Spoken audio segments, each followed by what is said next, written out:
চাঁদার টাকা দিতে রাজি না হওয়ায় ফোন করে বাড়ি থেকে ডেকে নেওয়া হয় ব্যবসায়ী মিলনকে। আমার বোনরা বসে যা চাবে তাই দিব, বিনিময়ে ওকে ফেরত দিই। এরপর পদ্মার চরে নিয়ে হত্যা করে করা হয় 8 টুকরো। এমন চাঁদার টাকা না দেওয়ার জন্য বাড়ির থেকে জোরপূর্বক ধরে নিয়ে ক্ষমতা দেখাইয়ে 4-5 জন মিলে একসঙ্গে তাকে জোর করে ধরে নিয়ে পদ্মার পাড়ে নিয়ে তার সাথে যে ঘটনা ঘটালো দুনিয়া থেকে বিদায় করে দিল। সুপ্রিয় দর্শক শ্রোতা, আসসালামু আলাইকুম। দেশে এবং প্রবাসে, দূরে এবং কাছে, যে যেখান থেকে আজকের এই ভিডিওগুলো দেখার জন্য প্লে করেছেন সবাইকে অনুরোধ করব সম্পূর্ণ ভিডিও কন্টিনিউ করবেন, কারণ বিশেষ কিছু তথ্য আজকের এই ভিডিওতে আছে। দর্শক শ্রোতা, আপনারা যারা ছোট ছোট ব্যবসা করেন গ্রাম এলাকায় এবং ঢাকা শহরে বিভিন্ন অন্ত্র জায়গায় হতে পারে, প্রিয় দর্শক আপনাদের কাছে ছোট্ট করে একটি অনুরোধ করব, যে যেখান থেকে আপনার পার্সোনাল কাজে অন্য কাউকে শেয়ার করবেন না যে ভাই আমার এই ব্যবসা অনেক ভালো চলে, আমি এই ব্যবসা করে স্বাবলম্বী হচ্ছি, এই ব্যবসা করে আমি অনেক অর্থ উপার্জন করছি, এই ধরনের ইত্যাদি ইত্যাদি কিছু বিষয় আছে পার্সোনালি, যা নিজের বন্ধুকে তো দূরের কথা, নিজের ভাইকেও অনেক সময় বলা যাবে না।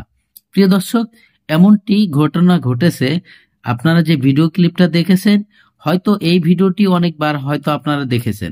প্রিয় দর্শক, এমন কিছু তথ্য আপনাদেরকে এই ভিডিওতে দেব, আপনাদের চলমান জীবনে হয়তো অনেকেরই এই ঘটনাটা ঘটে গেছে।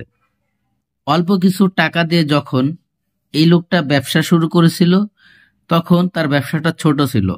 ধীরে ধীরে যখন বড় হয়, অনেক টাকার মালিক হয়, ঠিক তখনই কিছু বকেটে ছেলেপেলেরা অর্থাৎ বন্ধু বান্ধবরা তাদেরকে জোর করে চাঁদার দাবি করে, আর সেই চাঁদার টাকা না দেওয়ার জন্য যে ঘটনাটি ঘটায়, তারা জোরপূর্বক সন্ধ্যার পরে বাড়িতে এসে তাকে সিগারেট খাওয়ার কথা কয়ে বাড়ির থেকে বের করে নিয়ে, এবং সাথে তাদের নিজস্ব বন্ধুরা রয়েছে যাতে সন্দেহ করতে না পারে, প্রায় 5-6 জন তাকে জোরপূর্বক বাড়ি থেকে ধরে নেওয়ার পরে নদীর পাড়ে দিয়ে পদ্মার পাড়ে নিয়ে তার সাথে অমানবিক ঘটনা ঘটাইছে। তারপরে দুনিয়ার থেকে তাকে বিদায় করে দিয়েছে। প্রিয় দর্শক, এই ঘটনাটি তার সাথে হয়তো নাও ঘটতে পারত, কারণ হচ্ছে সে যদি বলতো যে পার্সোনালি তার ব্যবসা কেমন এবং তার বিজনেস কেমন চলতেছে, তার অর্থ কেমন আছে, এই ধরনের পার্সোনালি ঘটনাগুলো যদি তারা না জানতো, তাহলে হয়তো তার কাছে চাঁদার টাকা নাও চেতে পারত। প্রিয় দর্শক, সবাইকে আমি অনুরোধ করব এই ঘটনাগুলো সবার থেকে একটু দূরত্ব বজায় রাখবেন, কাউকে শেয়ার করবেন না। ভিডিওটি চলুন দেখে আসি। ভিডিওতে যাওয়ার আগে ছোট্ট করে একটি রিকোয়েস্ট করব, দর্শক আপনি যদি আমার চ্যানেলের নতুন বন্ধু হয়ে থাকেন, ভালো লাগলে চ্যানেলটিকে সাবস্ক্রাইব করে ভিডিওগুলো লাইক কমেন্ট শেয়ার করে রাখবেন। চলুন সেই গুরুত্বপূর্ণ ভিডিওটি দেখে আসি।